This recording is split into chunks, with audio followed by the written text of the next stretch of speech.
absolutely always the client comes first. This is now the end phase of the representation by an attorney. A settlement is reached, but before I even get to the dollars and the handling, the physical handling of the money, I have to offer some information about the settlement of the case. And we can always go to court and the jury gives you an award or a judge gives you an award. That's what you get. But before we get there, if we're going to settle the case, we absolutely are required to get the client's consent to the settlement.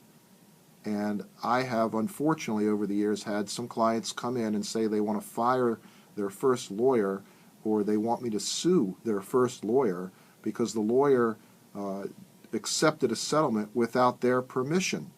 And what can I, if anything, do about it?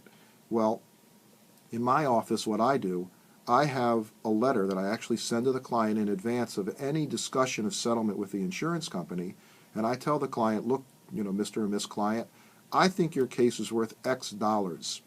Let me just put a number on that for purposes of our discussion here this morning. Let's say I think their case is worth $10,000. In my letter, I tell them that in order to get the $10,000, I'm going to tell the insurance company I want 21 or 22 or 23,000, and that leaves room for me to negotiate. Then I send that letter to the client, and I actually spell out in that letter that if we get that $10,000, this is what's going to happen. The attorney's fees come out, we pay the bills, I show them what the bills are and the balance due in the bills, and then there's a bottom line that represents what the client will get after they've recovered all the money, and after all the bills have been paid, and after the lawyer's fee has been paid. This is for you, Mr. or Miss Client. You put this in your pocket. This is the proceeds of settlement, as I like to call it.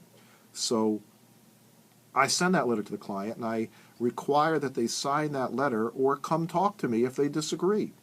If they disagree, that's fine. Come in, tell me, or call me on the phone. What's going on? Why don't you agree with my evaluation? I don't pretend to know everything, but for the most part, I read the case very thoroughly. I understand what's going on, and with my hopefully good experience, I'm able to evaluate the case and give my client a recommendation and advice as to what amount we should recover reasonably.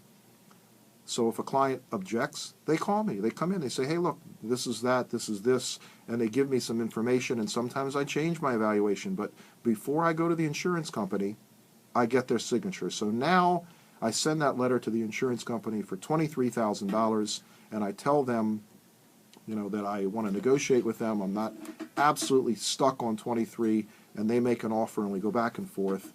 And if I can get $10,000 or more